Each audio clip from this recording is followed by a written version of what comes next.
Assalamualaikum dan selamat sejahtera. Kali ini kita akan belajar karangan surat kiriman rasmi dan tidak rasmi. Jom!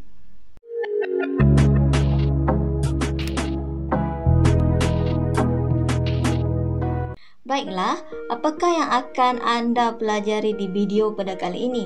Pertama sekali ialah format soalan, kertas bahasa Melayu, penulisan bahagian C.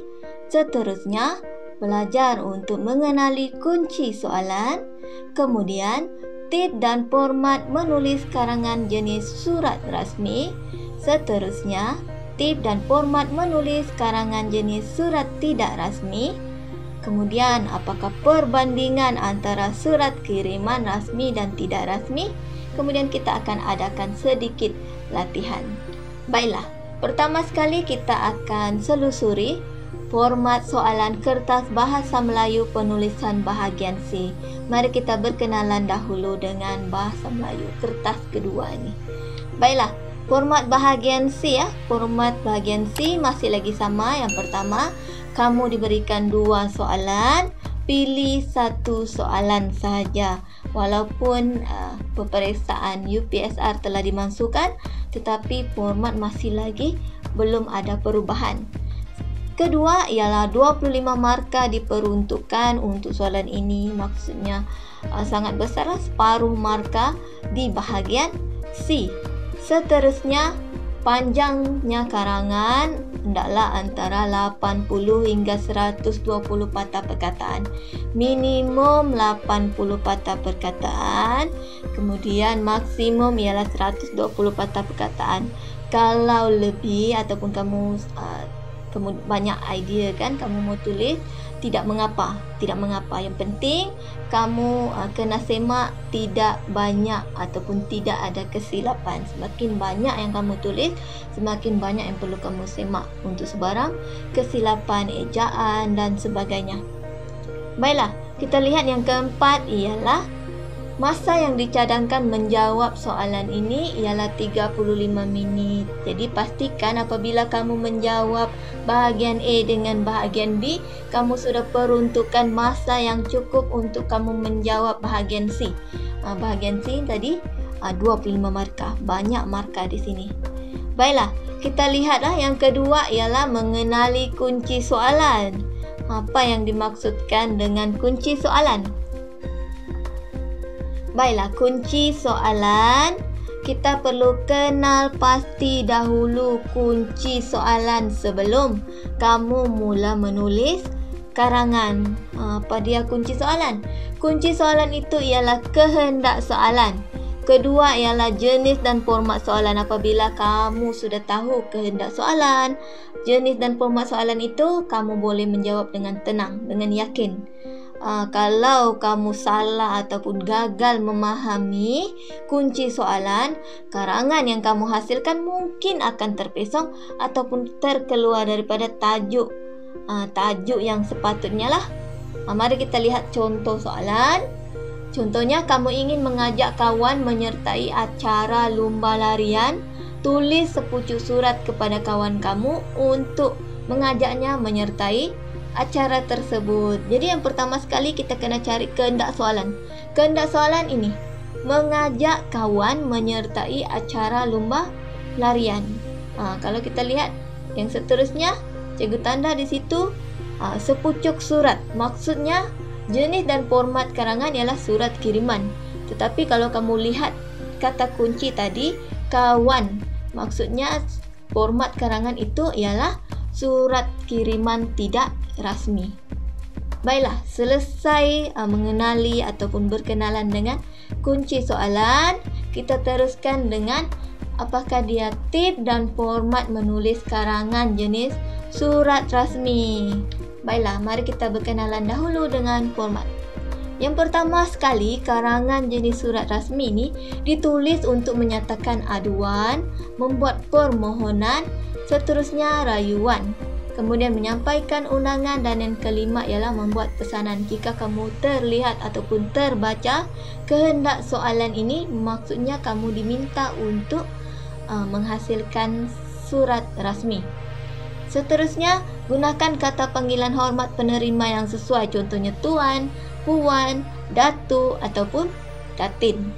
Baiklah, seterusnya, nyatakan tujuan menulis surat dengan jelas. Hendaklah jelas. Seterusnya, gunakan bahasa yang mudah, ringkas dan tiada kiasan. Tak perlu masukkan peribahasa dalam karangan jenis surat rasmi kamu. Baiklah, seterusnya tulis isi secukupnya untuk menyokong perkara-perkara yang ingin kamu sampaikan. Maksudnya tidak berjelas-jelas lah di sini. Baiklah, kita teruskan. Ini adalah contoh format. Kita berkenalan dengan format untuk penulisan surat rasmi. Kita berkenalan dulu dengan format yang atas dahulu. Kita mulakan dengan alamat pengirim. Kamu tulis di hujung sini dan semua rapat di garis buku kamu lah. Contoh di sini. Seterusnya kamu langkah satu baris. Apabila siap alamat pengirim kamu ni, kamu langkah satu baris. Apa ni? Tanda hitam ni, ini ialah garis panjang melintang. Kamu garis, kemudian kamu langkah satu baris. Selepas garis panjang tu, di sini kalau kamu lihat di bahagian kiri juga, nama dan alamat penerima.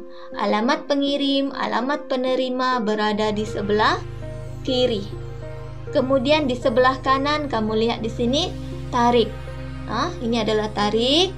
Tarikh ditulis huruf besar untuk nama bulan, kemudian diakhiri dengan tanda nokta. Dengan tanda nokta. Kamu tulis selari dengan alamat ni yang terakhir, baris terakhir, selari ya. Seterusnya kamu langkah satu baris di sini, barulah kamu mulakan dengan panggilan hormat penerima. Contoh ni adalah tuan. Kalau kamu tidak pasti jantina penerima surat, tulis semuanya tuan. Kemudian selepas kamu tulis panggilan hormat, kamu akhiri dengan tanda koma di hujung tu. Baiklah, selepas itu kamu boleh langkah satu baris untuk kamu tulis perkara ataupun tajuk surat kamu ni.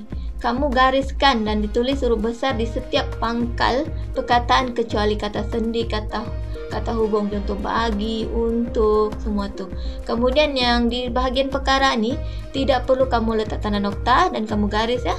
Kamu garis. Tapi kalau kamu tulis semuanya huruf besar, tidak perlu garis. Baiklah, ini adalah selepas tadi itu bahagian atas, kemudian di bahagian tengah. Bahagian isi lah. Bahagian isi, kalau kamu lihat isi kamu yang pertama, perenggan pertama ni tidak perlu diberi nombor. Kamu lihat tiada nombor. Kamu mula dengan di hujung, tidak perlu lagi jarak. Kamu terus tulis.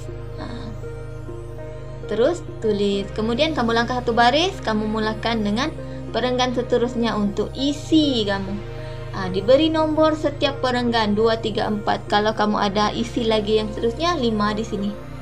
Okey, kalau sebaiknya sediakan 4 isi. Sebaiknya sediakan 4 isi. Dan setiap perenggan ni kamu langkah satu baris untuk kekemasan. Pastikan di isi ni kamu tulis nombor. Dan nombor 1 tiadalah. Kamu mula dengan nombor 2. Selepas itu perenggan yang terakhir, kamu kena langkah satu baris. Kamu akhiri dengan penutup dan ucapan terima kasih. Yang ini kamu buat di hujung, di tepi ni selari. Selari dari yang tadi lah, dari sebelah kiri itu. Baiklah, seterusnya yang bawah sekali, tadi di tengah kan, sekarang ni bahagian bawah. Bahagian bawah ditulis mula-mula pengakuan pengirim. Pengakuan pengirim inilah yang benar, selalunya yang benar. Kemudian kamu letak tanda koma di sini. Kemudian tidak perlu langkah, kamu terus tanda tangan. Kalau memerlukan besar sikitlah, kamu boleh letak 2 baris. Kalau cukup 1 baris, cukup 1 baris. Pastikan kamu tidak banyak melengahkan masa untuk mencipta tanda tangan. Seterusnya, selepas tanda tangan, nama penuh pengirim, kamu eja semua huruf besar dalam kurungan. Selepas itu, jika ada, kamu tulislah jawatan dan persatuan kamu. Tulis seperti ini, koma, kemudian kamu nokta. Selesailah sudah surat kiriman rasmi kamu. Mari kita lihat contoh penuh. Ini contoh penuh, binaan untuk format menulis karangan surat rasmi.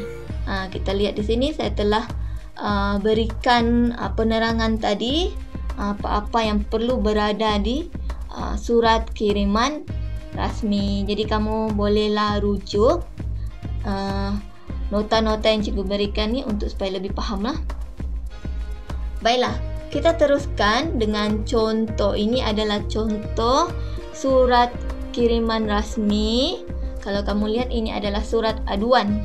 Ini adalah surat aduan bermula dengan alamat pengirim lah di sini. Alamat pengirim, kemudian penerima. Okey, ini adalah contoh yang cikgu boleh tunjukkan. Seterusnya kita beralih kepada tip dan format menulis karangan jenis surat tidak rasmi. Tadi rasmi, sekarang surat tidak rasmi. Mari kita berkenalan dahulu dengan format. Baiklah, karangan jenis surat tidak rasmi ditulis kepada seseorang yang rapat dengan kita, seperti adik-beradik, saudara mara, sahabat andai. Selalunya surat tidak rasmi ini bersifat peribadi. Surat rasmi tadi bersifat formal. Baiklah, kedua ialah gunakan kata ganti nama diri yang betul. Contohnya saudari, saudara, ayahanda, bonda, adinda, kakanda ataupun nenda. Baiklah, seterusnya. Nyatakan tujuan menulis surat dengan jelas. Sama juga, mesti jelas. Ini adalah surat. Ini adalah surat. Seterusnya, digalakkan. Kita boleh pula guna ungkapan dan kiasan. Lebih digalakkan. Sebab ini bukannya yang berunsur formal macam surat rasmi tadi. Jadi dibolehkan. Lebih baiklah. Baiklah, seterusnya tulis isi secukupnya. Sama juga untuk menyokong perkara yang ingin kamu sampaikan. Baiklah, kita lihat dahulu bahagian atas. Bahagian atas tadi, kalau kamu lihat alamat tadi di sebelah kiri, bermula dengan kiri. Sekarang untuk surat tidak rasmi, kamu bermula di sebelah kanan. Okey, di sebelah kanan ini adalah alamat pengirim. Alamat kamulah yang menulis surat. Seterusnya kamu langkah satu baris, kamu buat tarik. Tarik ini pula kamu tulis pangkal bulan itu sahaja huruf besar. Kemudian kamu tanda nokta di hujung tarik ini. Kemudian kamu langkah satu baris untuk kamu buat perenggan pendahuluan. Perenggan pendahuluan sama juga, kamu tidak perlu jarak. Terus kamu buat pembuka kata kamu. Apa yang ingin kamu katakan pada awal-awal ni lah. Pembukaan. Seterusnya pembuka kata, contoh kan saudari, nenda, kepada siapa surat tu kan? Kepada siapa kamu ingin tulis, letak koma. Kemudian kamu mulakan dengan isi kamu. Kamu mula dengan isi, tetapi kamu kena jarak dari tepi tu. Kamu kena jarak. Di setiap perenggan isi, kamu hendaklah ada jarak. Dan setiap perenggan juga kamu kena langkah satu baris untuk kekemasan. Baiklah, sudah habis bahagian isi, kamu di bawah tu sebelah kanan juga, kamu tulislah sahabatmu. Kemudian tanda tangan. Di pengakuan pengirim tu kamu letak tanda koma dan tanda tangan kamu lah seperti biasa. Okey, mari kita lihat. Ini adalah paparan penuh format yang telah cikgu jelaskan tadi. Lebih ringkas lah, mudah. Ini adalah format penuh dan kamu boleh rujuk nota ataupun panduan untuk kamu menghasilkan surat kiriman tidak rasmi. Mudah kan? Begitu mudah.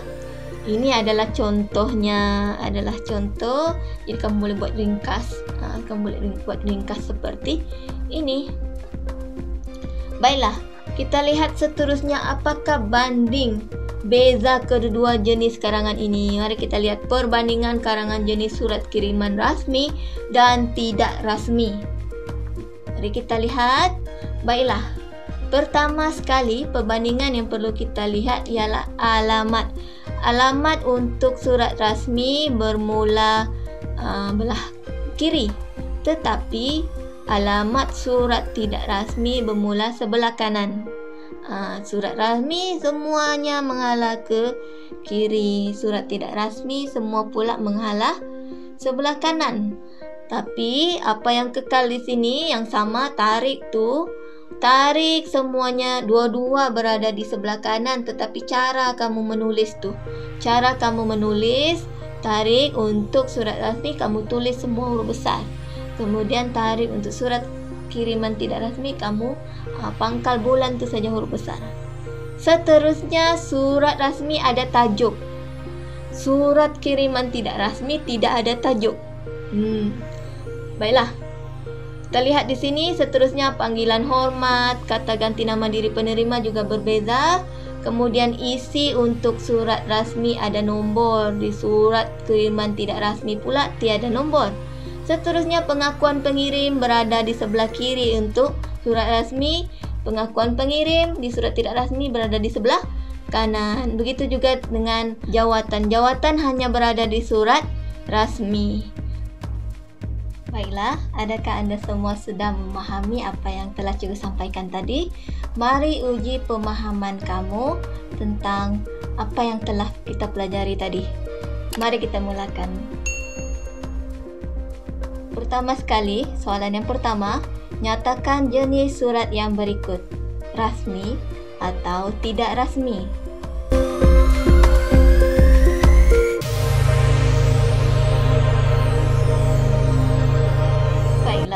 Jawapannya ialah tidak rasmi. Soalan kedua. Alamat penerima surat kiriman rasmi terletak di sebelah mana? Kiri ataupun kanan?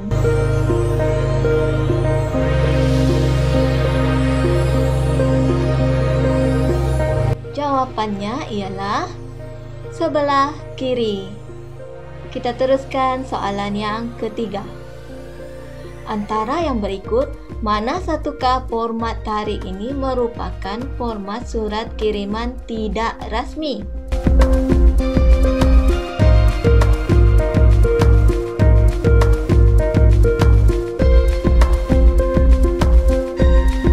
Baiklah, jawapan bagi soalan 3 ialah A.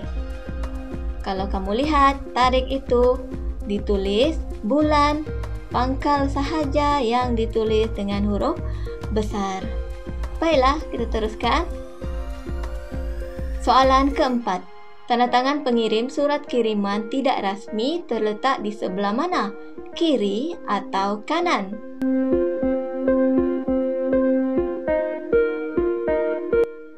Jawapannya ialah di sebelah kanan. Baiklah, kita teruskan. Soalan kelima, pengirim menulis alamatnya semasa menulis surat ini. Apakah jenis surat kiriman ini rasmi atau tidak rasmi?